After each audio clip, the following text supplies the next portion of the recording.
जोरे बोलून आरो जोरे मेरे मसरूर से निस्बत कभी ना कभी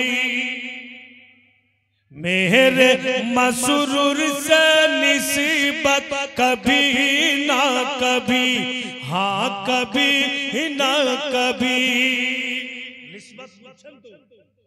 निस्बत माने संपर्क मेरे मसरूर से निस्बत कभी ना कभी हाँ कभी ना कभी आगे जेटा कथा आसबे प्रत्येक मुरीदेर बापू दिल आनंदई झुमबे मेरे मसरूर से निस्बत कभी ना कभी हाँ कभी ना कभी लेके जाए कि जन्नत कभी ना कभी लेके जाए कि जन्नत कभी ना कभी मेरे मसरूर से निस्बत कभी ना कभी लेके जाए कि जन्नत कभी ना कभी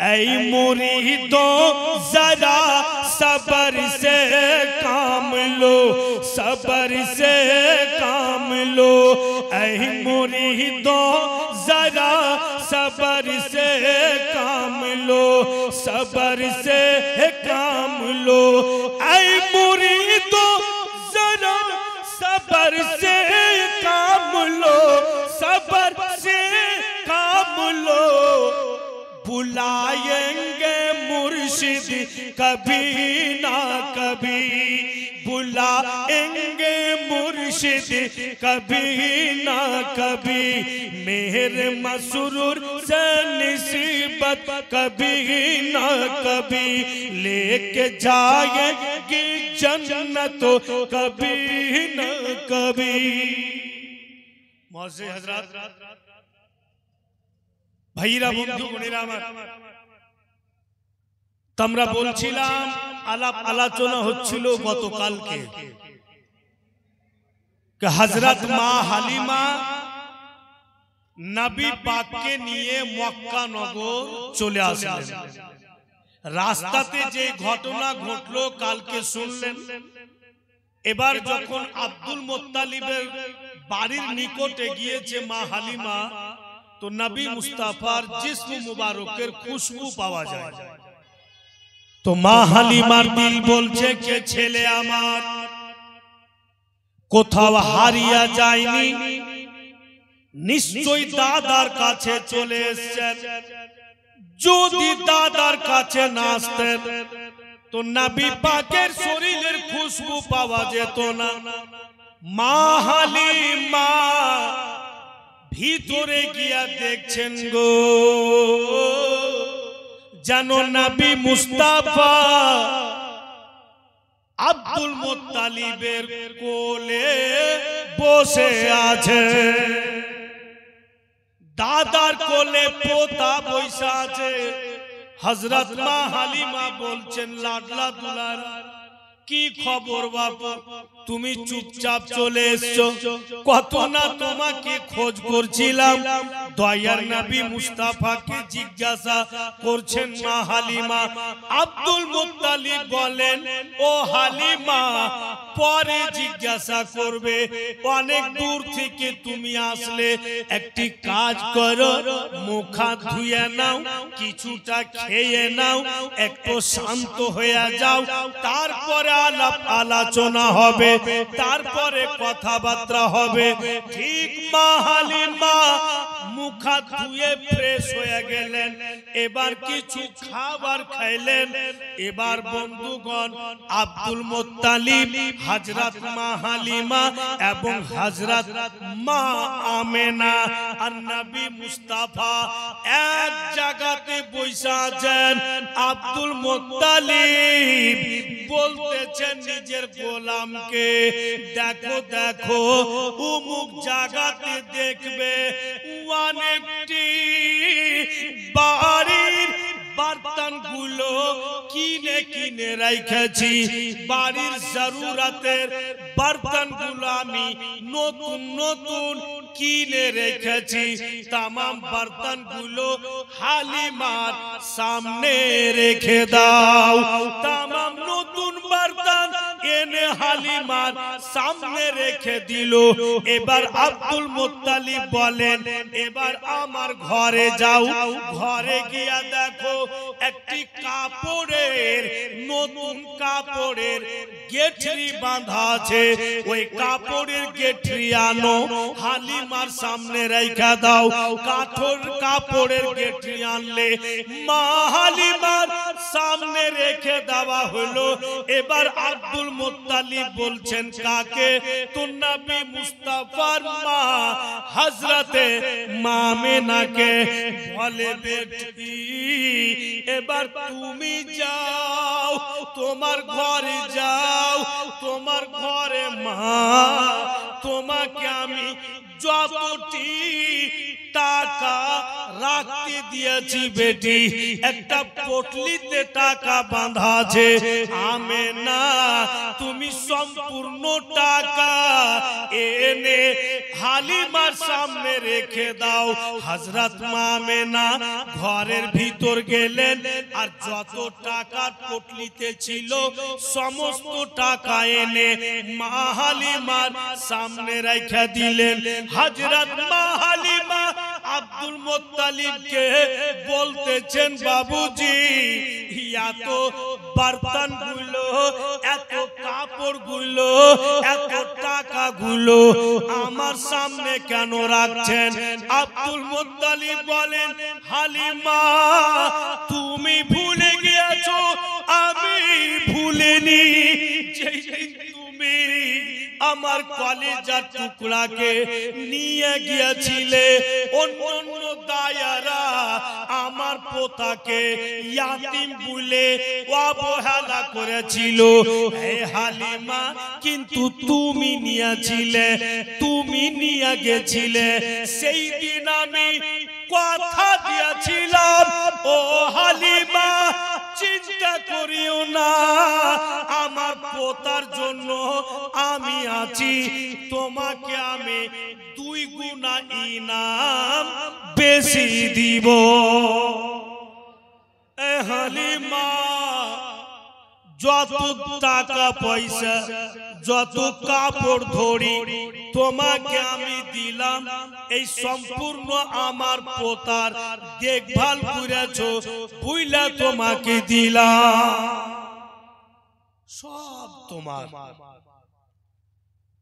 মা হালিমা বন্ধু গুণেরা আমার বলছেন বাবুজি আপনার পোতাকে একটু আমার কোলে বসতে দিবেন না কে বলছেন মা হালিমা কাকে নবী পাকের দাদাকে যেহেতু নবী পাকের দাদার কোলে রাসূলুল্লাহ বসে আছেন আব্দুল মুত্তালিব বলছেন হালিমা এটা কেমন কথা বলছো তুমি গো তুমি তো আমার পোতার মা তোমার কোলে বসবে না তো কার কোলে বসবে দয়ার নবীকে দাদো জান বলছে ভাইজান যাও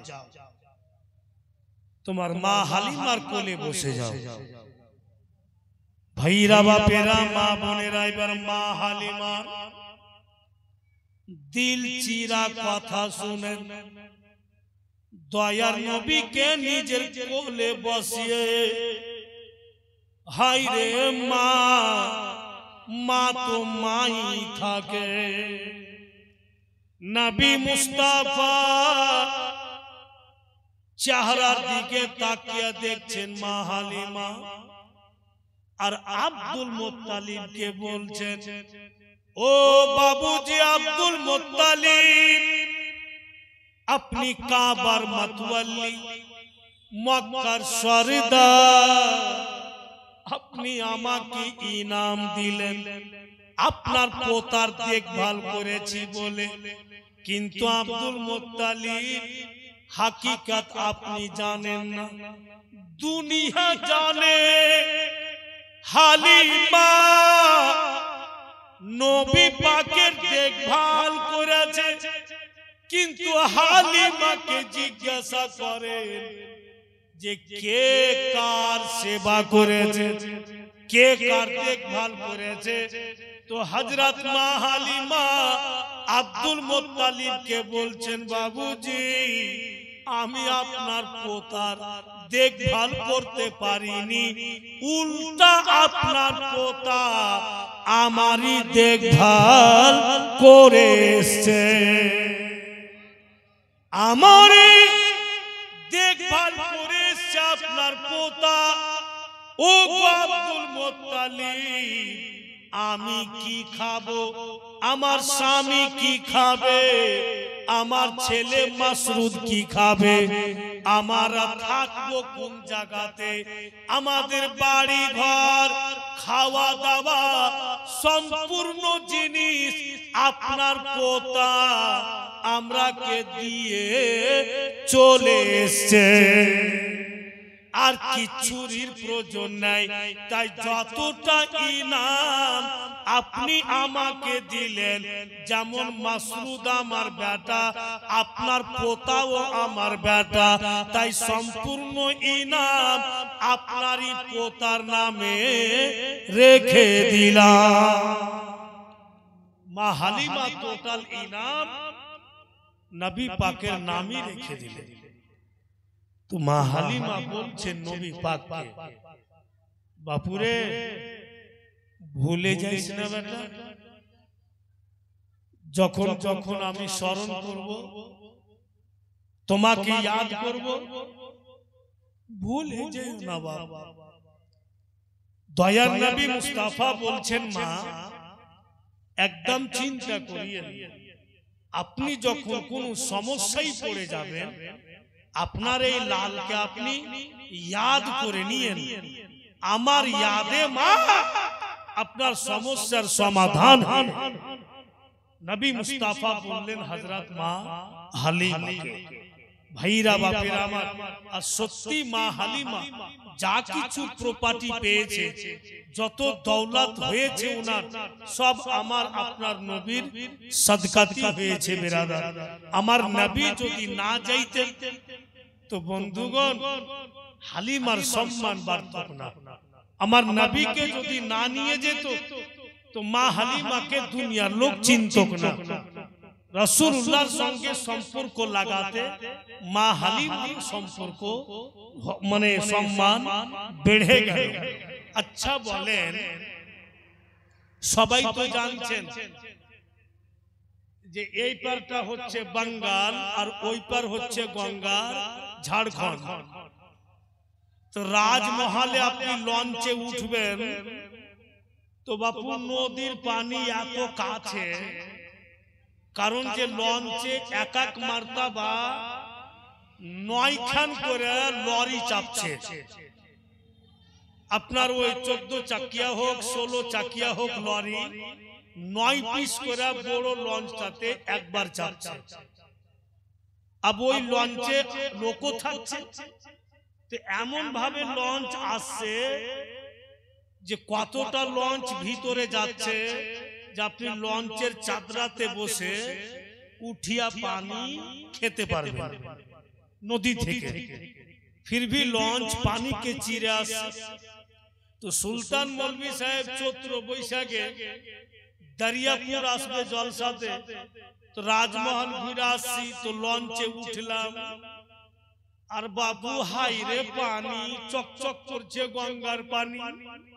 तो दिल बोलছে कि सुल्तान पानी খেয়ালে বাঙ্গালের এরকম চকচকে পানি পাবি না।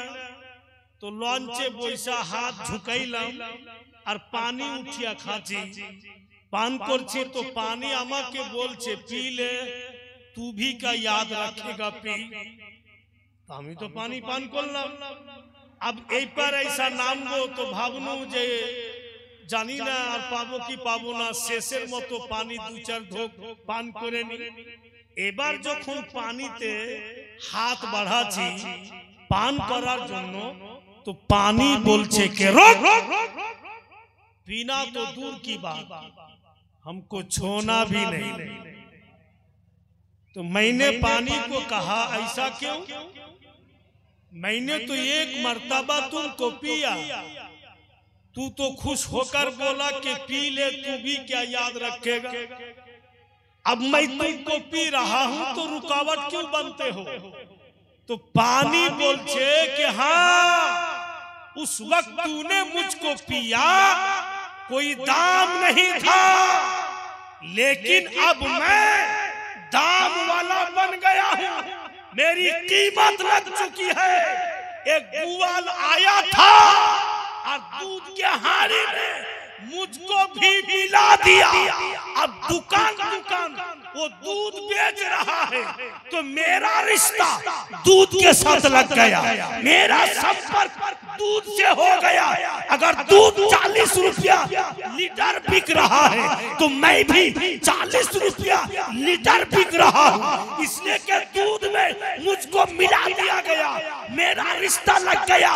तो आज सुल्तान मौलाना को कहने दिया जाए कि हलीमा, अगर दूध से पानी मिल गया तो दामदार बन गया। तेरा तो रिश्ता मुस्तफा से हो गया, तेरा तो संपर्क मेरे नबी से हो गया है, तो पूरी दुनिया तो तुमको पहचान যার সম্পর্ক রাসূলুল্লাহর সঙ্গে হয়েছে ওর তো দাম বাড়বে, ওর তো পজিশন বাড়বে। সম্পর্কতে বাপু আসলি দাম বেড়ে যায়, আর সম্পর্কতে ফের চোর সুদ্ধা হয়। সব সময় চোরের ঘে দলে বসবো, ঘুরবো ফিরবো, তো পাবলিক কইবে এইটা ও চোর, তোদের দলে বসছে কেন। এবার কেউ জুয়া খেলছে, ওখানে আপনি পয়সা থাকবেন খেলেন না, কিন্তু পয়সা আছে, তো লোক দূর থেকে দেখা বলবে ইও জুয়া খো, এখন নেই দেখতে পাই না, খেলে না। এরপরে যদি খেলে এ তো বসে কেন আছে। তো সম্পর্ক তো বাপু রিশতা খারাপ হয়, আর সম্পর্কতে ফের রিশতা ভালো হয়ে যায়। বিরাদরান ইসলাম ভাইরা বন্ধু বোনেরা আমার, তো যাক মা হালিমা উনার মান মর্যাদা সম্মান অনেক বেড়ে গিয়েছে। মুআজ্জাজ নবী পাকের সাদকাতে আবু রাসূলুল্লাহর বাড়ি থেকে মা হালিমা বিদায় নিয়ে নিজের বাড়ি চলে আসছেন। এখানে কিন্তু মা হালিমার পর্ব শেষ। আব যেমন যেমন যেখানে যেখানে আছে ওখানে ওখানে আসে। অনেক দূরে একটি কথা আছে যে রাসূলুল্লাহ সাল্লাল্লাহু আলাইহি ওয়াসাল্লাম একবার মেম্বারে ছিলেন আর হযরত মা হালিমা চলে আসছিলেন। তো মেম্বার থেকে নাইমা নবী পাক বাবুজি নিজের কাঁধার চাদরকে নামিয়ে বিছিয়ে দিলেন আর মা হালিমাকে বলছেন যে আপনি এখানে বসুন। তো মুআজ্জাজ সাহাবাই কিরাম তাজ্জুব হয়ে যায়, ইয়া রাসূলুল্লাহ এটা কোন মেয়ে, এর জন্য আপনি চাদর বিছিয়ে দিলেন। तो नबी पाक बोलते ये मुझको दूध पिलाने वाली माँ है, इन्होंने मुझको दूध पिलाया। तो मुआज़्ज़ाज़ इसमें बात साफ हो गया, अगर दूध पिलाने वाली माँ अगर मुस्तफा से मुलाकात करने जाए तो अपने कांधे का चादर जमीन पे बिछा दे। जो माँ के पेट से मैं दुनिया में आया हूँ, जिस माँ को तकलीफ देके मैंने जन्म लिया, बताइए उस माँ को किस तरह हमको मालूम। उन्हीं तो शुद्ध दूध पान करिয়েছিলেন, যার জন্য কাঁধার চাদর নামিয়ে রাসূলুল্লাহ বিছিয়ে দিয়েছিলেন। अब যেই মায়ের গর্ভে থেকে আমি আপনি জগতে এসেছি, ওই মায়ের সম্মান কত দূর করা উচিত। মানুষ বাপু সবই বুঝতে পারছে যে কোনটা ভালো মন্দ, বুঝতে কেউ কম নাই, কিন্তু কেন গোলমাল হয়েছে আল্লাহই জানে। যতদিন বেটার বিয়ে দিনি বাপজি ততদিন বেটা আমার, আর যেই দিন বিয়ে দিয়ে দিলু তখন সতলা বেটা ও আর আমার। 10টা কথা বলবো তো 2টা মানবে, 8টাই মানবেন, এরকম এখন পজিশন হয়ে গেছে। তো বাপ মাও ঢং ধরলেছে, যেদিন বিয়ে দিয়ে দিলে ওদিন বাপ মা ঘরে বসে বসে স্বামী স্ত্রী জি ভরে কাঁদলে, যাই হলে বেটা নেই, বিয়ে দিয়ে দিবার নাই, সব বাপ মায়ের দিলে কথা বলছে। কিন্তু ভাইরা আমার, বন্ধুগণেরা, হযরত মা আমেনা যখন মা হালিমা বিদায় করে গেলেন নিজের বাড়ি, কিতাব লেখক লিখছেন, মা বেটিরা একটু ধ্যান দিয়ে শুনবেন, মা হালিমা তো বিদায় নিয়ে চলে গেলেন বাড়ি। এবার হযরত মা আমেনা নিজের শ্বশুর বাবাকে রুটি খেতে দিয়েছে, আর পার্শ্বে নবী মুস্তাফা দাদা পোতা পার্শ্বাপার্শ্বী বৈশা আছে। হযরত মা আমেনা শ্বশুর বাবাকে খিলাইছে, আর রুটি যখন খাচ্ছেন আব্দুল মুত্তালিব, তো নবী পাকের মা বলছেন, বাবুজি রুটি বানিয়ে আপনাকে দিয়েছে, রুটি খাচ্ছেন আপনি, ভালোভাবে খেতে পারছেন কিনা? যদি রুটি কড়া মনে হয় একটু আমাকে ইশারা করবেন, আমি নরম করে দেওয়ার চেষ্টা করব। কেমন বৌমা! এদিকে আব্দুল মুত্তালিব রুটি খাচ্ছে আর বলছে সুবহানাল্লাহ। আমেনা বলো তো বেটি, জবে থেকে তুমি আমার আব্দুল্লাহকে বিয়ে করে আমার বাড়ি এসছো রে মা, তুমি কি প্রমাণ করতে পারবে যে কোনদিন তোমাকে বৌমা বলে ডেকেছি? বলে না। তো কি বলে তোমাকে ডাকছি রে মা? তো হযরত মা আমেনা বলছেন, নবী পাকের মা বলছেন যে কখনো বেটি বলে ডাকছেন, কখনো মা বলে ডাকছেন। আব্দুল মুত্তালিব বলছেন, আমেনা যখন মা বলে ডাকছি তুমি কি বুঝতে পারো না কেন তোমাকে মা বলে ডাকি? যেই দিন তুমি আমাকে আব্বা বলেছো, সেই দিনই আমি মক্কাবাসীকে বলে দিয়েছি, আজকে থেকে তোমরা কেউ বলিও না যে আব্দুল মুত্তালিবের মা বেঁচে নাই। আমার মাকে যদি দেখতে চাও, আমার আমেনাকে দেখে না। শ্বশুর বলছে, মা তুমি যখন আমার মা, আর মা যখন ছেলের জন্য রুটি হোক বা খাওয়ার হোক, মা যখন বানাই বেটি ছেলেদের জন্য কখনো খারাপ হয় না রে মা। আব্দুল মুত্তালিব যেমনই বলেছেন, হযরত মা আমেনার দোনো চোখে পানি। আব্দুল মুত্তালিব বলে, বেটি কেন কাঁদছো মা? বলে, বাবুজি যখন মেয়েরা বাপ মায়ের বাড়ি ছেড়ে শ্বশুর শাশুড়ির বাড়ি যায়, তো বাপের কমি महसूस হয়, মায়ের কমি महसूस হয়।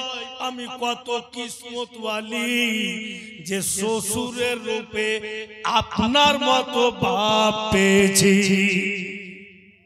ও কেমন পরিবার ছিল! রাসূল আল্লাহর পরিবারে পুরা জীবন যাপনের তারিকা বয়ান আছে, পারিবারিক সব কথাও পাওয়া যায়। अब আলোচনা হতে হতে ছোট করে হযরত মা আমেনা বলছেন, বাবুজি একটা কথা বলতাম। তা আব্দুল মুত্তালিব বলছেন, বলো কি কথা? বলে, এতদিন তো আপনার পোতা আমাদের কাছে ছিল না, এসছে, আর আমিও অনেক দিন থেকে আমার বাপ মায়ের বাড়ি ঘুরতে যাই। তো যখন আপনার পোতা চলে আসলো, আমার ছেলে এসে গিয়েছে, আপনি যদি কিছুদিনকার জন্য ছুটি দিতেন, আমি আমার বাপ মাকে দেখে আসতাম। আমার বাবা মাকে অনেকদিন থেকে দেখি, যেমনই বলেছেন হযরত মা আমেনা, আব্দুল মুত্তালিব বাচ্চা ছেলের মতো ফুটে ফুটে কাঁদতে লাগলেন। হযরত মা আমেনা শ্বশুর বাবার চোখের পানি মুছে আর বলে, আব্বা জান কি এমন কথা বললাম যা আপনার চোখে পানি? আমি তো শুধু আমার বাপ মাকে দেখতে যেতে চেয়েছি, যদি আপনি কিছুদিনকার ছুটি দেন। বন্ধু, বেটিরা শুরু থেকে বেটিদের জীবনে ওদের জীবনকে ভাইবা দেখছি আমি, তো কষ্টই কষ্ট। অতটা কষ্ট বোনের ভাইয়েরা করতে পারে না যত বোনেরা করে নাই। আপনা আপনা আত্মাতে হাত রেখে বলুন, সুলতান মৌলভী সাহেব জন্ম নিলাম, আমার বোনও জন্ম নিয়েছে, দোনো ভাই বোন মানুষ হইলাম। আমি কিন্তু 7 বোনের ভাই। মৌলানা তাইমুর সাহেবের 7 বেটি বেরাদার। হাইরে বোনেরা, যখন বাড়ি যাব তো বিছানা ওরাই করবে, বাড়ি যাব জামা কাপড় ওরাই ধুয়ে দিবে, আর যখন ওদের বিয়ে দিব তো পরের বাড়ি যাবে তবুও কাজ করবে। ওদের কোনো জায়গাতে ছুটি নাই। তো হযরত মা আমেনা বলছেন, বাপকে তো দেখতে চেয়েছিলাম, আপনি কেন কাঁদলেন? আমি বুঝতে পারলাম না। আব্দুল মুত্তালিব হযরত মা আমেনাকে বলছে, আমেনা শোনো মা, তুমি আমার কাছে বসো। তো শ্বশুরের কাছে বসলেন হযরত মা আমেনা। বাবুজি বলে তুমি বুঝতে পারোনি আমেনা, তুমি বুঝতে পারোনি যে তুমি আমার কাছ থেকে ছুটি চাইলে কিছুদিনকার জন্য, আমার চোখে পানি কেন আসলো? ইয়াদ করো তুমি যখন আমার আব্দুল্লাহ বিজনেসে যাওয়ার জন্য আমার কাছ থেকে ছুটি নিয়েছিল। আমার তো 10 বেটারে মা, কিন্তু সব চাইতে আমি আমার আব্দুল্লাহকে ভালোবাসি। ছেলেকে আমি ছুটি দিতে চাইছিলাম না, কিন্তু আমেনা তুমিও বললে, কি বলে তার ভাইয়েরাও বললে, তখন আমি ছুটি দিলাম। আমার কলেজার টুকরা বেটি বিজনেস করতে গিয়ে জীবিত বাড়ি ফিরে নিরে মা। ছেলে আমার রাস্তাতে ইন্তিকাল করেছিল, এখন আমার জীবনে আর কেউ নাই, যদি আছে তো তুমি। আমার মা ধরো তবুও তুমি, আমার বেটি ধরো তবুও তুমি।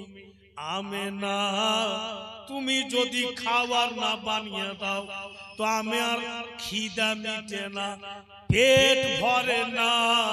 তোমার হাতের খাবার না পাই তোমার বাপের পেট ভরে না।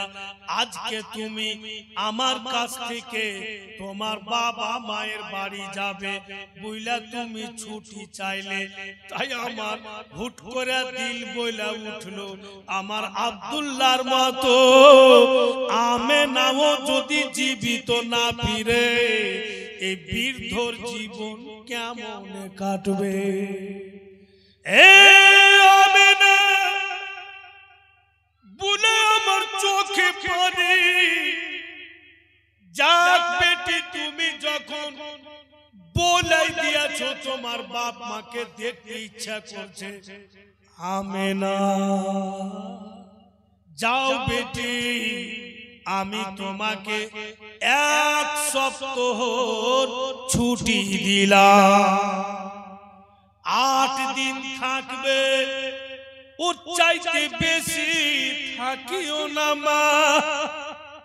8 দিনকার ছুটি দিলে আব্দুল মুত্তালিব বলেন কেটা কেটা যাবে রে মা?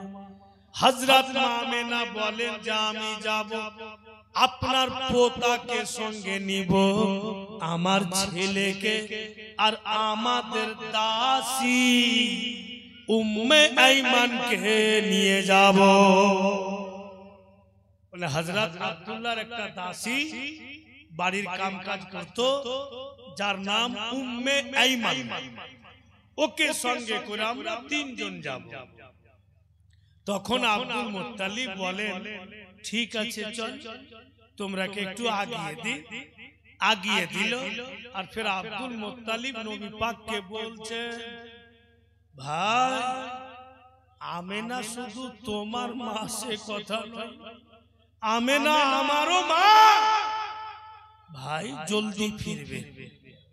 এই বইলা কিন্তু পোতাকে, বৌমাকে, দাসীকে বিদায় করে দিলেন। মক্কা আর মদিনার বর্ডারে নবী পাকের নানার বাড়ি। উনার নানার নাম কিতাবে লিখছে ওয়াহিব বিন জাহরি, মানে ওয়াহিবের বেটা জাহরি। তো ওয়াহিব বিন জাহরির বাড়ি যাচ্ছেন হযরত মা আমেনা। আর যেমনই বাপু বাপের দেশে গিয়েছে, যারই বাবা নজর পড়ছে নবী পাকের উপরে, সেই কিন্তু বলছে আমেনা একদিন আমার বাড়িতে দাওয়াত নিয়ে নাও। ফের অন্য কে বলছে আমেনা বেটি তুমি তো আসোই না, এসছো বাবা তো তোমার নূরানী ছেলেকে নিয়ে একদিন আমার বাড়িতে দাওয়াত নিয়ে নাও। সবাই কিন্তু বাপু দাওয়াত করতে লাগলো। যেই কেউ নবী পাকের চেহারা দেখছে সেই কিন্তু বলছে আমেনা একদিনকার জন্য আমার বাড়িতে তোমার লালকে রাখো, তোমার লাল যেমন চমকিছে আমার বাড়িও তেমন চমকিবে। সবাই কিন্তু দাওয়াত করতে লাগলো। ভাইরা আমার, বন্ধু বোনেরা আমার, আমার নবী এমনই যে সবাই কিন্তু দেখে দেখে দাওয়াত করতেছে বলেই বেরাদার। এই জন্য তো আমরা অহরহ বাংলা ভাষাতে নবী পাকের শানে গুনগুন করে গাই আর বলি, কারণ বেরাদার আমার আকা মাওলার তারিফ করতে করতে আমাদের জিন্দেগি শেষ হয়ে যাবে, কিন্তু রাসূলুল্লাহর তারিফ শেষ হবে না। আকা মাওলার জীবন বয়ান করতে করতে সুলতান মৌলভী 36 বার মরবে আর জন্মিবে, কিন্তু রাসূলুল্লাহর জিন্দেগি শেষ হবে না। উনার প্রত্যেক কথাই শোনার মতো। বলি বেরাদারান ইসলাম, কি সুন্দর ভাষাতে নবী পাকের শানে, এই জন্য বলেছে বেরাদার বাংলা ভাষাতে, যেন বুঝতে অসুবিধা না হয়, তাই বাংলা ভাষাতে বলছে कि नूर नबी जी मर्तबार नाई गो सीमाना, नाई गो सीमाना, नूर नबी जी मर्तबार नाई गो सीमाना, नाई गो सीमाना। सारा जगत खूजे देखो, सारा जगत खूजे देखो, सभी तर दीवाना, नूर नबीजीर मर्तबार नाई गो सीमाना, नाई गो सीमाना। পুরোটা বলবো, জোরে বলুন ইয়া রাসূলুল্লাহ। কে সৃষ্টি করিলেন আল্লাহ নবীকে আপন নূরে হেতে, আর মানব রূপে পাঠালেন মক্কারি ভূমিতে, আর নবীর নূরে আলোকিত, নবীর নূরে আলোকিত ये सारा जमाना, নবীজির মারতাবার নাই গো সীমানা, নাই গো সীমানা। মেঘ ছায়া করে রোদ না লাগে গায়ে, আর পাথর গোলে মম হয় ব্যথা না দেয় পায়ে। মেঘ ছায়া করে রোদ না লাগে গায়ে, পাথর গোলে মম হয় ব্যথা না দেয় পায়ে। আর ডুবা সূর্য ফিরে আসে, ডুবা সূর্য ফিরে আসে, চাকু হয় চাঁদের সিনা। নূর নবীজির মারতাবার নাই গো সীমানা, নাই গো সীমানা। আর আবু জেহেল বলে কি আছে মোর হাতে, ঈমান নিয়ে আসিব যদি বলে দিতে পারে। আবু জেহেল বলে কি আছে মোর হাতে, ঈমান নিয়ে আসিব যদি বলে দিতে পারে। আর পাথরি হাতে কলমা পড়ে, পাথরি হাতে কলমা পড়ে, দেয় নবীর ঠিকানা। নূর নবীজির মারতাবার নাই গো সীমানা, নাই গো সীমানা। সারা জগৎ খুঁজে দেখো সবই তার দিওয়ানা। নূর নবীজির মারতাবার নাই গো সীমানা, নাই গো সীমানা। একবার দরুদ পাক পড়ুন, আল্লাহুম্মা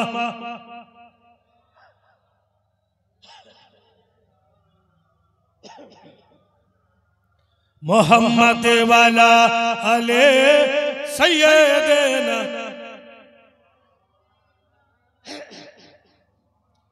ভাইরা বাপিরা মা বোনেরা, হঠাৎ করে উম্মে আইমান হযরত আব্দুল্লাহর দাসী হযরত মামেনাকে বলছেন, আমেনা গো কদিনকার ছুটি নিয়ে এসছো, কদিনকার ছুটি নিয়ে এসছো। নবী পাকের মা বলছেন 1 সপ্তাহ 8 দিনকার ছুটি নিয়ে এসেছি। উম্মে আইমান বলছেন, আমেনা তুমি কি দিন গণতি করেছো যে আজকে কয় দিন হইল মক্কা নগর ছাড়া? হযরত মামেনা বলেন, আমি দিন গণতি করিনি। আজকে এর দাওয়াত, কালকে ওর দাওয়াত, আর করির দাওয়াত, এই দাওয়াত নিতে নিতে কদিন যে কাটলো আমি গণতি করি নাই। উম্মে আইমান বলছেন, আমেনা তুমি গণতি করনি, কিন্তু আমি গণতি করেছি। মক্কা নগর ছাড়াকে আমাদের কদিন কাটলো, কিন্তু আমেনা তোমার ভয়ে আমি তোমাকে বলতে পারিনি। হযরত মামেনা বলতেছেন, আইমান তুমি যখন দিন গণতি করেছো একটু বলো মক্কা নগর ছাড়া কদিন কাটলো? উম্মে আইমান বলছেন, আমেনা আজকে মক্কা নগর ছাড়াকে পূর্ণ 30 দিন কাটলো, এক সপ্তাহর ছুটি নিয়ে গেছে আর 30 দিন কেটে গেল, এক মাস। হযরত মা আমেনা বলছেন, আইমান আর লেট করতে হবে না, কাপড় ধরি বেঁধে নাও, চলো মক্কা নগর চলে যাই। ওয়াহিদ বিন জাহরি বলছে, বেটি আমেনা আর কিছুদিন থাকবে না মা? এক মাস থাকলো তবু বাপ মায়ের দিল ভরে না। এক মাস থাকছে তবুও বাপ মা বেটির চেহারাকে দেখছে, বাবা মায়ের চোখে পানি আসছে। হযরত মা আমেনা বলছেন, বাবুজি আপনি তো জন্মদাতা বাপ, আর যেটা কাছে আমাকে দিয়েছেন ওখানে যে আমার একটা বাপ আছে, আপনার কাছে বেশি দিন থাকবো, আমার ওইটা বাপ যে হারিয়ে যাবে, ওটা বাপ যে রাত দিন কাঁদবে, আমাকে যেতে দেন বাবু, আমাকে রুকিয়েন না। হযরত মা আমেনা বাপ মায়ের কাছ থেকে আদেশ নিয়ে আপ কিন্তু মক্কা নগর আসছেন। বাপু গেরাম পার হয়ে গেছে, আর যেমনই মাঠের রাস্তাতে গিয়েছে, হযরত মা আমেনা বলছেন উম্মে আইমানকে, দাঁড়াও ও উম্মে আইমান, এই জায়গা থেকে মক্কা নগর যাওয়া দুটা রাস্তা, একটি সোজা একটি বেঁকা হবে। কোন রাস্তা দিয়ে যাবে আইমান? উম্মে আইমান বলছেন, আমেনা যেটা রাস্তা তোমাকে সুবিধা মনে হয় সেই রাস্তা দিয়ে চলো। হযরত মা আমেনা বলছেন, আইমান একটি কাজ করো, যেই রাস্তা দিয়ে এসেছি ওটা রাস্তা দিয়ে যাব না, চলো চলো মাঠের ভিতর দিয়া, ময়দানের ভিতর দিয়া একটা রাস্তা আছে, খুবই শর্টে হবে, চলো এই রাস্তা দিয়া যায়। ঠিক বিরাদার মাঠের রাস্তা ধরে নিলেন, আর মাঠের মধ্যে যখনই গিয়েছেন হযরত মা আমেনা চলার যেটা স্পিড ছিল, জলদি জলদি হাঁটছিলেন, ওটা বাবুজি কমে গেল। চলার স্পিড একদম ধীমি হয়ে গেল। হায়রে উম্মে আইমান, মা আমেনার দিকে দেখছেন, আমেনা আজকে এমন কেন করছে, ইয়া তো আস্তে আস্তে কেন হাঁটছে, এত বড় ময়দান, আমাদের সঙ্গে কোনো লোক নাই, আমরা কে দিনে দিনে মাঠ ময়দান পার হইতে হবে। উম্মে আইমান বলছেন আমেনাকে, ওগো আমেনা একটু জোরে জোরে চলো, একটু হাঁটার স্পিড বাড়াও, কারণ যে দিনে দিনে মাঠ পার হয়ে যাবে। কিন্তু হযরত মা আমেনা টোটালি স্পিড বাড়ান না, আস্তে আস্তে হাঁটছেন, আর ফের গোটা ময়দানে চতুর্দিকে নজর ঘুরাইতে আছে। মনে হচ্ছে উনি কিছু খোঁজ করছেন। উম্মে আইমান খালি টুকটুক করে আমেনার দিকে দেখছেন, আজকে এর হালাত এমন কেন, কি খোঁজ করছে আমেনা এত বড় ময়দানে, কিছু তো বুঝতেই পারি না। হযরত মা আমেনা নজর ঘুরাতে ঘুরাতে, বিরাদরান ইসলাম ভাইরা বাপেরা আমার, বন্ধুগণেরা, ওনার চোখের সামনে একটি গাছ পড়লো, আর যেমনই গাছকে দেখেছেন উনি, হযরত মা আমেনা গাছের কাছে গিয়ে আর গাছ তলার মাটি উঠিয়ে হযরত মা আমেনা নাকে লাগা। গাছ তলার মাটি উঠিয়ে সুঙ্ঘে দেখছে, বলতেছেন উম্মাইমান এমন কেন করছো, মাটি সঙ্গে কেন দেখছো?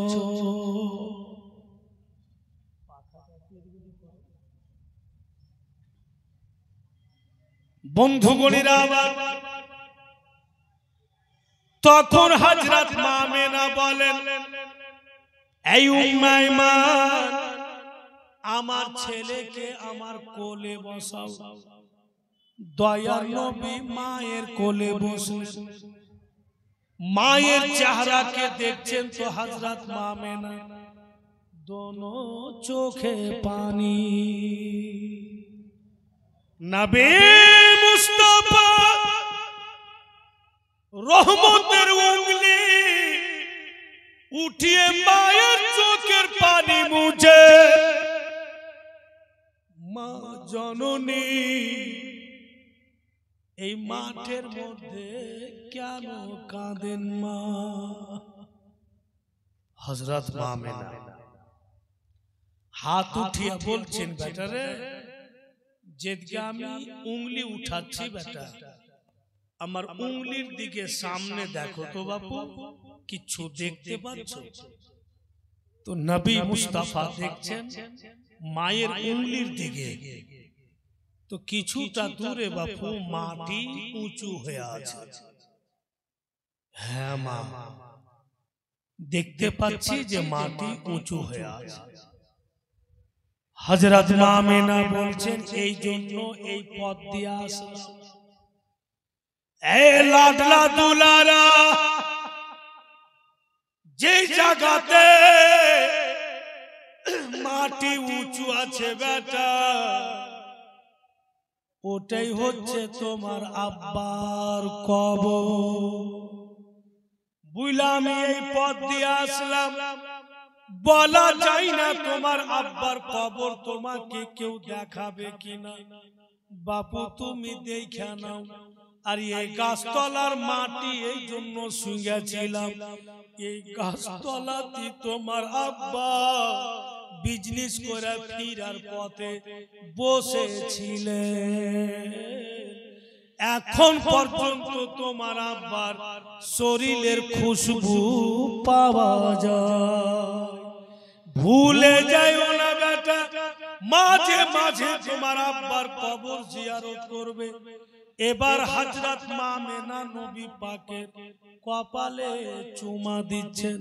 হায়রে মা, বেটার হাতে চুমা দিচ্ছে আর বলছে, বাবু দুই একটি কথা বলছি বেটা, খুব ধ্যান দিয়া শুনো। মক্কা নগরে যদি তোমার উপরে কেউ পাথর চালিয়ে দেয়, বাপু তুমি ঘুরিয়া পাথর মারিও না। যদি তোমাকে কেউ গালি দিয়া দেয়, তুমি ঘুরিয়া গালি দিও না, কারণ তোমার আব্বা দুনিয়াতে নাই। আর আমি বুঝতে পারছি বেটা, আমারও সময় শেষ। আজকে আমি বুঝতে পারছি যে তোমার দাদা কেন কেঁদেছিলে।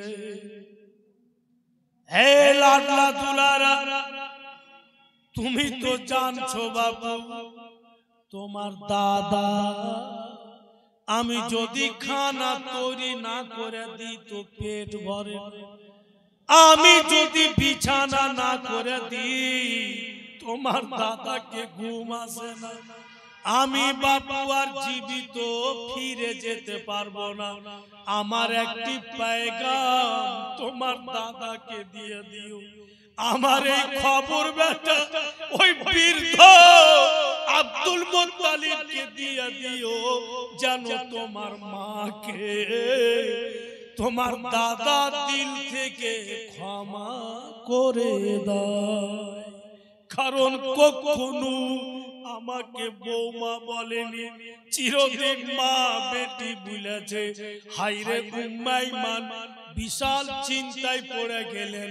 চট করে নবী পাককে টেনে আঁচলে ঢাইপা নিলেন। উম্মাইমান হযরত মা আমেনা হযরত আব্দুল্লাহর মতো একবার উপরে দেখলেন, তারপরে নিচে নজর করলেন, উনার দেহ থেকে রূহ বেরিয়ে গেল। যেমনই রূহ বেরিয়েছে, হায়রে উম্মে ঈমান বলে, পরওয়ারদিগার তুমি আইমানের কোন পরীক্ষা নিচ্ছ? কোন আমার কাছে লোক নাই যে আমি মেয়ে মানুষ আমি কেমন করি আমি আব্দুল মুত্তালিবকে সামলাবো, না ছেলেকে সামলাবো, না আইমান বলে যে আমি আমেনার দাফনের ব্যবস্থা কি করব। সুবহানাল্লাহ। আল্লাহ তাআলা দুই ফেরেশতাকে বলেন, জলদি মানব রূপে নাজিল হয়ে যাও, আইমানের কাছে যাও, আর তোমরা কাফন দাফনের ব্যবস্থা করে এসো। আল্লাহর হুকুমে দুইজন ফেরেশতা মানব রূপে আসলো, এসে বলছেন, ওরে আল্লাহর বান্দি, চিন্তা করিও না, আমেনার কাফন দাফনের ব্যবস্থা করে দিচ্ছি। ওই জামানাতে যা সিস্টেম ছিল, ওই সিস্টেম মোতাবেক হযরত আব্দুল্লাহর কবর থেকে কিছুটা দূরে হযরত মা আমেনার কবর। अब উম্মে ঈমান বাপু নবী পাককে নিয়ে আকাই মক্কা নগর যাচ্ছে। তখন নবী পাকের বয়স কত লিখছে কিতাবে, 6 বছর মাত্র। 6 বছরের আকা মায়ের গর্ভে ছিলেন, তো বাপকে হারিয়েছেন। আজকে 6 বছরের নবী আমার মাকে হারালেন।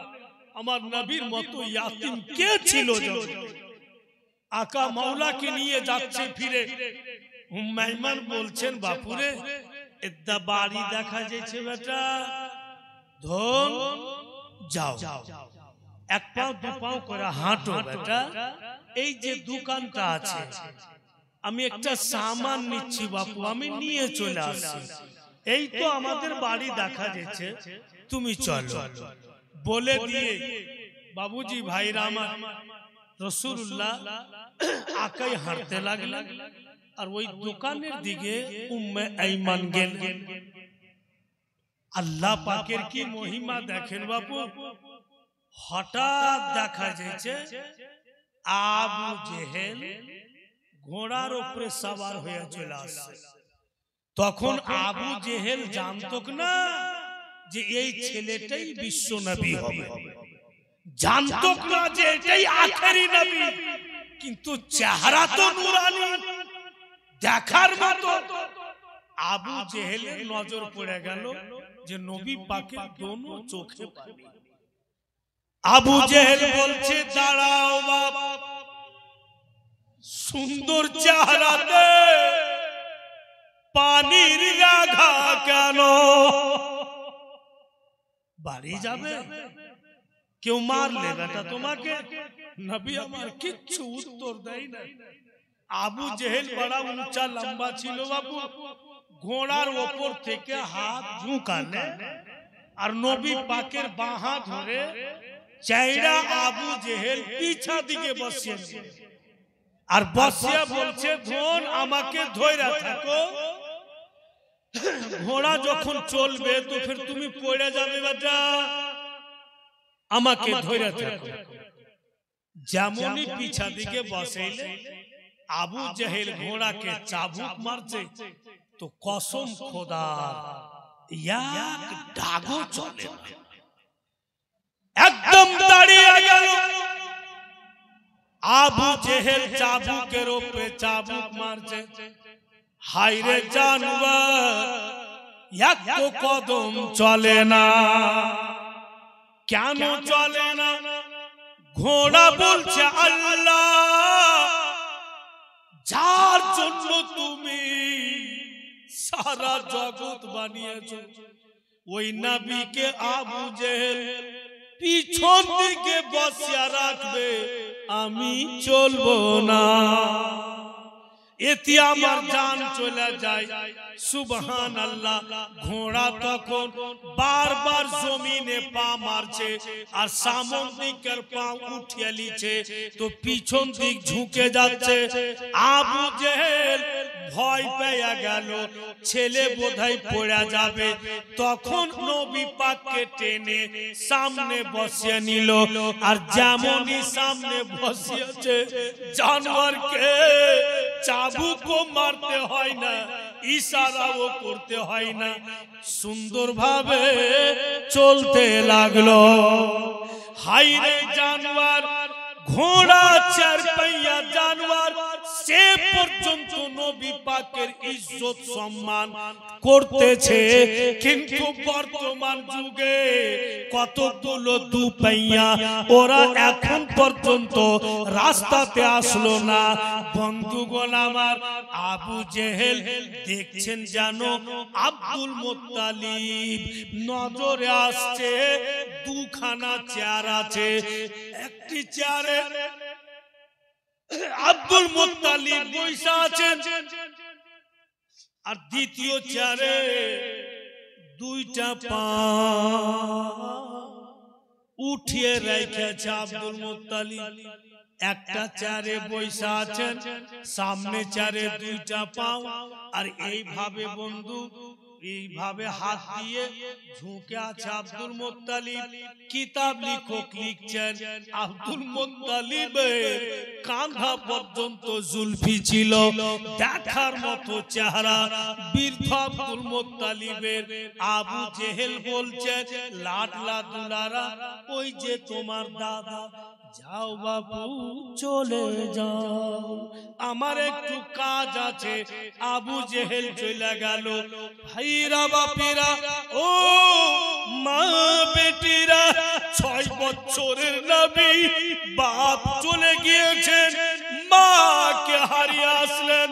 দো জাহানের নবী দাদার কাছে গিয়ে দেখছেন মাথার চুল এলো মেলো হয়ে আছে, দাদার দোনো চোখের পানি এত বেরিয়েছে। বন্ধু, আব্দুল মুত্তালিবের চোখের পানিতে বুকের জামা পর্যন্ত ভিজে আছে। কত কেঁদেছেন আমেনার জন্য আর নবী পাকের জন্য, কিন্তু চোখ দুটি আব্দুল মুত্তালিবের বন্ধ আছে, খুলে নাই। নবী আমার ভাবছে, এখন যদি দাদাকে বলে দিই, দাদা আমি মাকে নিয়ে আসতে পারলাম না, হয়তো আমার দাদা অজ্ঞান হয়ে যাবে। দাদার চেহারাকে নবী পাক দেখছেন, কিচ্ছু বলছেন না। বৃদ্ধ আব্দুল মুত্তালিব, ওই পাক জাতের কসম, যার কবজায় সুলতান মরবির জান, বৃদ্ধ আব্দুল মুত্তালিব চোখ খুলেন না, চোখ বন্ধ করে হাত দুটাকে মেলে বলছে, ভাই আমাকে চোখ খুলে দেখতে হবে না, তুমি যে এসছো তোমার শরীরের খুশবু আমার নাকে লাগছে, বুঝতে পারছি তুমি চলে এসছো, এসো আমার বুকে লাগো।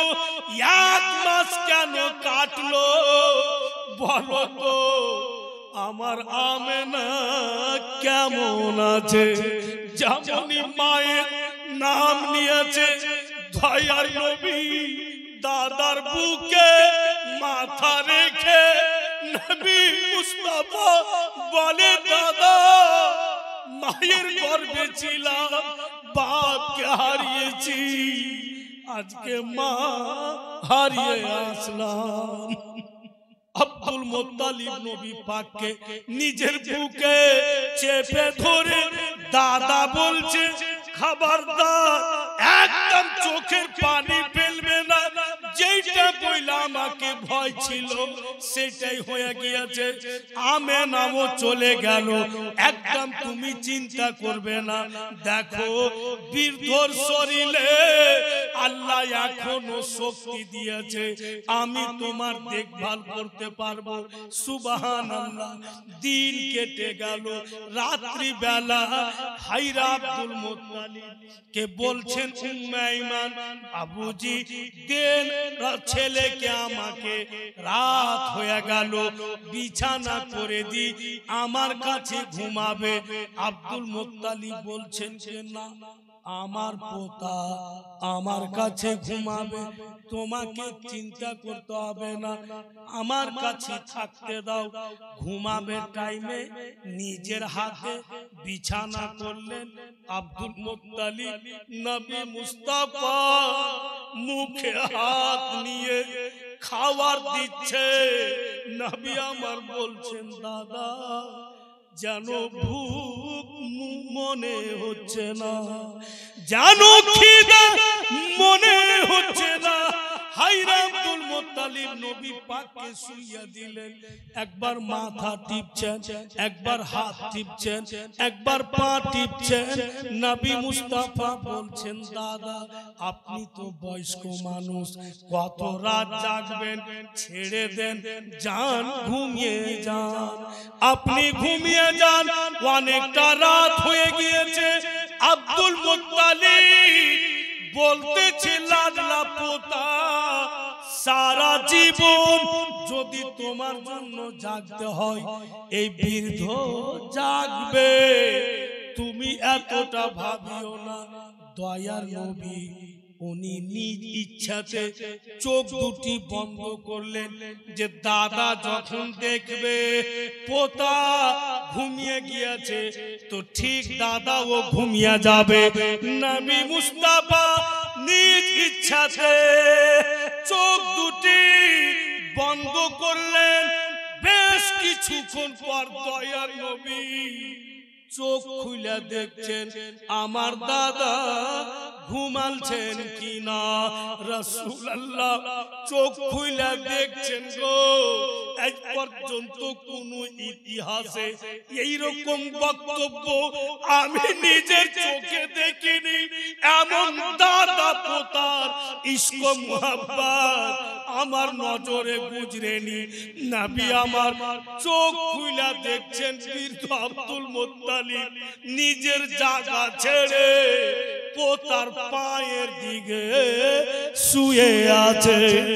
নবী মুস্তাফা নিজে উঠে দাদার বুকে মাথা রেখে বলে, দাদা আপনি আমার পায়ের দিকে কেন, আপনি তো আমার পাশে ঘুমাবেন।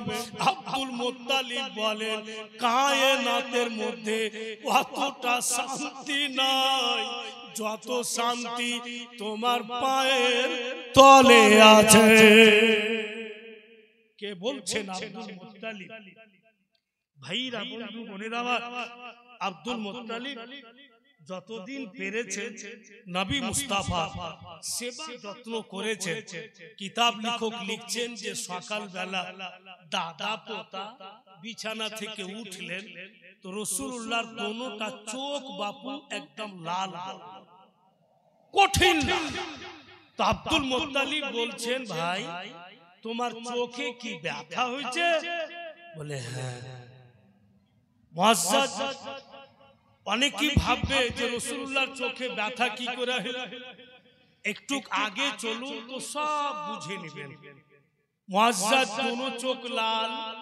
তো আব্দুল মুত্তালিব বলছেন, ভাই তুমি চিন্তা করিও না, নবী পাককে বলছেন যে চলো, আমার এমনই একটা বন্ধু আছে যে আসমানি কিতাবের আলিম, তাওরাত ও জাবুরের আলিম, অনেক ওষুধ বড়ি দিচ্ছে আয়ুর্বেদিক, ওর কাছে যাব, তোমার জন্য ওষুধ নিয়ে তোমার চোখে লাগিয়ে দিব, ব্যথাও দূরে যাবে আর লাল পান মিটে যাবে। এবার দাদা পোতা হাত ধরে বাপু বেরিয়ে গেল। গিয়া দেখছে যেই বন্ধুর বাড়ি আব্দুল মুত্তালিব গেলেন নবী পাককে নিয়ে, ঘরের ভিতর থেকে দরওয়াজা বন্ধ। আপনি যে কোন লোকের বাড়ি যাবেন, যদি ঘরের ভিতর থেকে দরওয়াজা বন্ধ থাকে, আপনি এটাই ভাববেন যে ভিতরে লোক আছে, বন্ধ করে রেখেছে। তো আব্দুল মুত্তালিব মুস্কি মেরা হাসছেন আর নবী পাককে বলছেন, ভাই ভিতরে লোক আছে, ভিতর থেকে দরওয়াজা বন্ধ আছে, আমি আওয়াজ দিচ্ছি।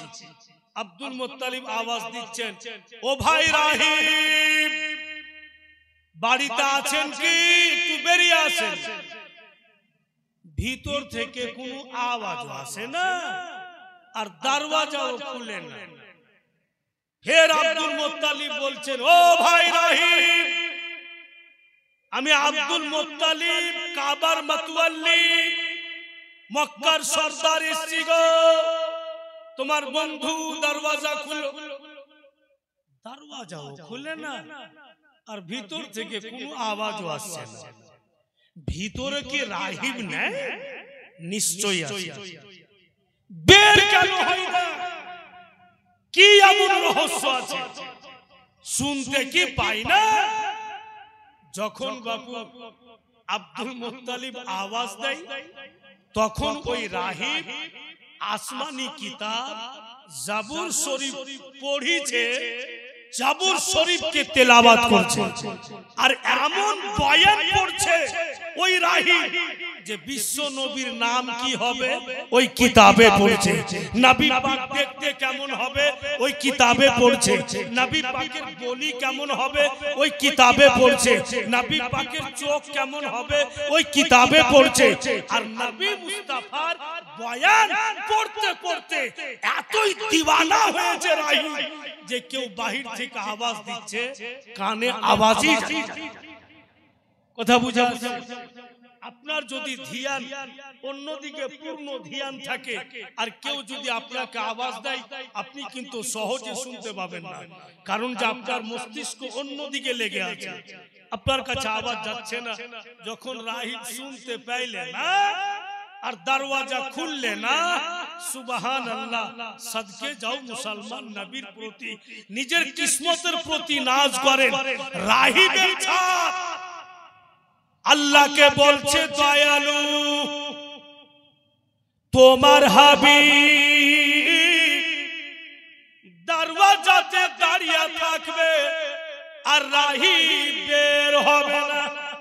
আল্লাহ তুমি হুকুম করো রাহিবের উপরে পড়ে যা। রাহিবের ছাপ বলছে আল্লাহকে, আল্লাহ তুমি হুকুম করো রাহিবের উপরে পড়ে যাই और किस्सा तमाम করে দেই। বাহিরে নবী পাক থাকবে, বের হবে না। তো আল্লাহ বলছেন, ওরে ছাপ যদি পড়ে যাইস তো রাহিব তো মারা যাবে, আর রাহিব যদি মারা যায় এখানে আমার নবীর একটি মুজিজা প্রকাশ্য হবে, আর ওই মুজিজা এই রাহিবের দ্বারাই প্রকাশ্য হবে। একে যদি মেরে দেওয়া হয় তো মুজিজায়ে রাসূল কি করে প্রকাশ্য হবে?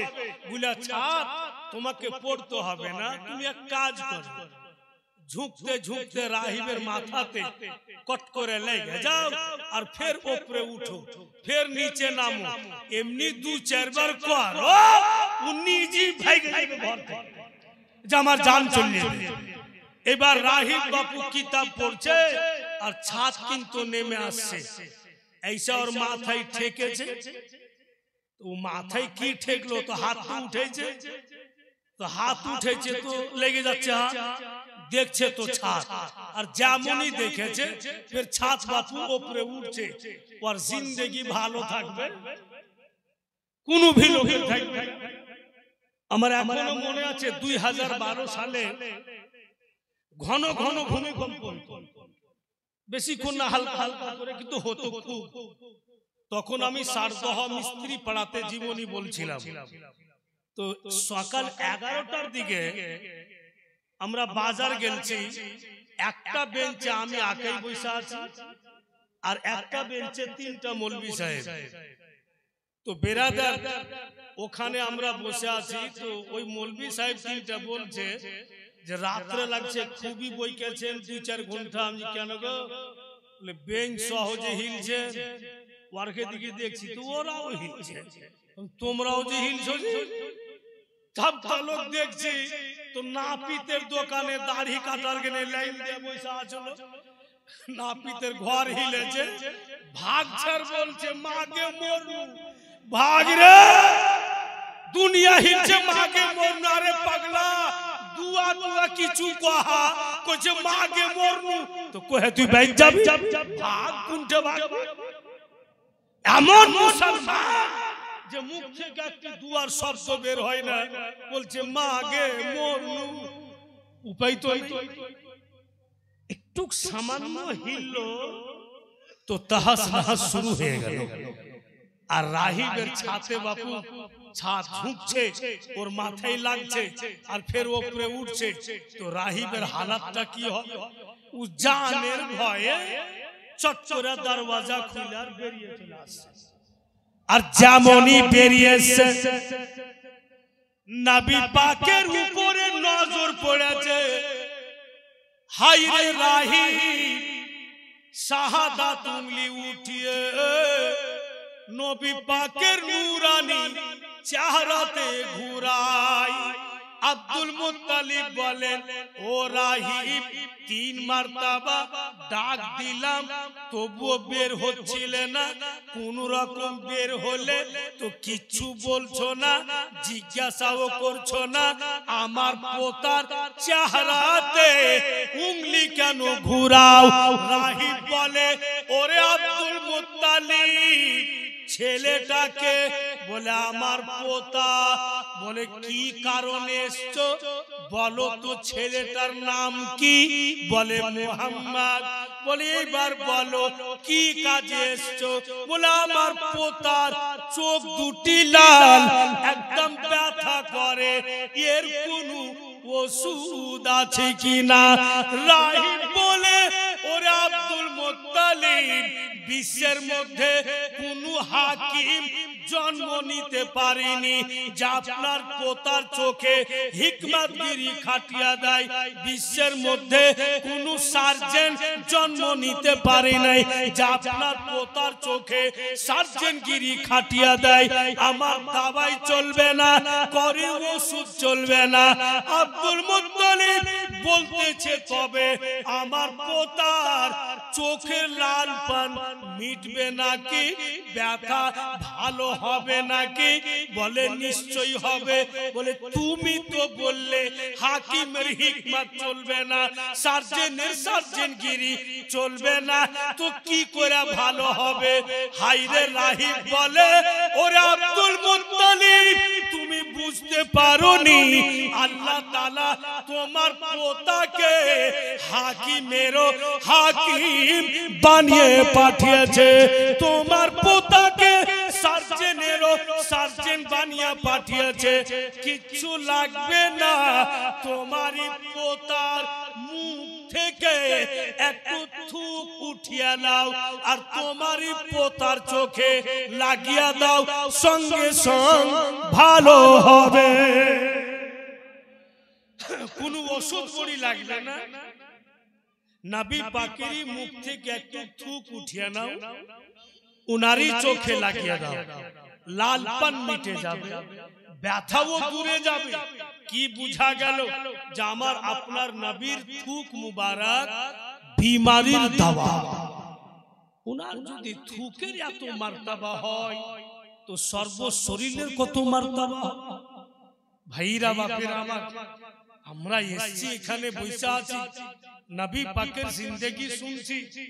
ভাইরা বাপেরা আমার, এই অবস্থায় যদি আমাদের মওত হয়ে যায় তো বাবুজি পিছনকার কোনো গুনাহ দেখা হবে না, এই বাজমে রাসূলের সওয়াব দেখা হবে, এখানকার নেকি দেখা হবে। আজকের এই মাজমাতে ভাইরা বাপেরা আমার, আমি চাইবো যে আমরা যতকে এসেছি আপনা আপনা আহলে খানদানের নামে আমরা দোয়া করাবো। ভাইরা বাপেরা, বন্ধু বোনেরা, তাই আপনাদের কাছে আমার রিকোয়েস্ট হবে, আজকে যে শিরনি হবে, ফাতিহা হবে, তো ফাতিহাতে শরীক হওয়ার জন্য তাবাররুকে শরীক হবেন। তাই তাবাররুক মনে করে মুআজ্জাজ এমন কোন জওয়ান ছেলে আছে যে ওর মা বেঁচে আছে, ফির ভি 100 টাকা দিবে যে মৌলভী সাহেব আমি দোয়া নিব আমার মাকে যেন আল্লাহ ভালো রাখে। আমি মায়ের দুধ পান করে এসেছি, আমার মাকে যেন আল্লাহ সুস্থ রাখে। আজকে নবীর স্টেজে শিরনিতে আমি শামিল হচ্ছি 100টা টাকা দিয়ে। এই 100 টাকা যার মা চলে গেছে কবরে, আপনি এই মনে করে দেন যেন মাকে আল্লাহ জান্নাতবাসী করে, আর করির মা বেঁচে আছে এই মনে করে দেন যেন আল্লাহ তার মাকে ভালো রাখে। এই 100 টাকার জন্য 500 দুটোটাই আপনি কি নাম মঈনুদ্দিন সাহেব দেখেন 600 টাকা দান করেছেন। সুবহানাল্লাহ, মাশাআল্লাহ। শিরনিতে শামিল হওয়ার জন্য দেখবো মুআজ্জাজ ভাইরা বাপিরা আমার কি হবে গো, আপনার 100 টাকাতে আপনার জিন্দেগি শেষ হয়ে যাবে না, বরং আপনি এর চাইতে অনেক লাভবান হয়ে যাবেন। যেমন একজন 600 দিয়ে দিলে, কেউ যদি এর চাইতে বেশি দেয় তাও দিতে পারে, লাখো রোজগার করছে। আর শিরনি তো অনেক আমরা করি বানাই। তাই ভাইরা মা বোনেরা আজকে শেষ রাত্রে অবশ্যই কিছু দিবে, তোমরা নিবে না, আমি যাব না, হয়তো এটা এসো আমি যাচ্ছি।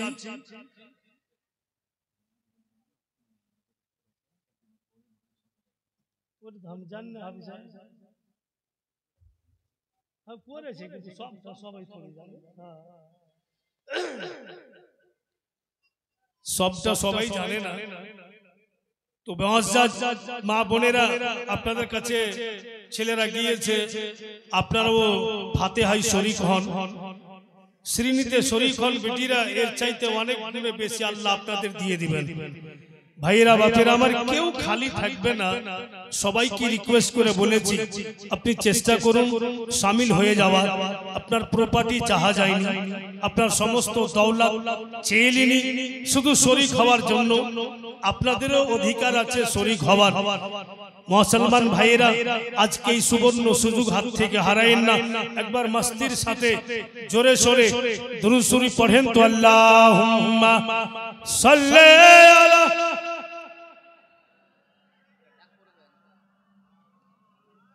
মোহাম্মদ ওয়ালা আলে সাইয়্যিদিনা সাল্লাল্লাহু তাআলা সাল্লাম। আমি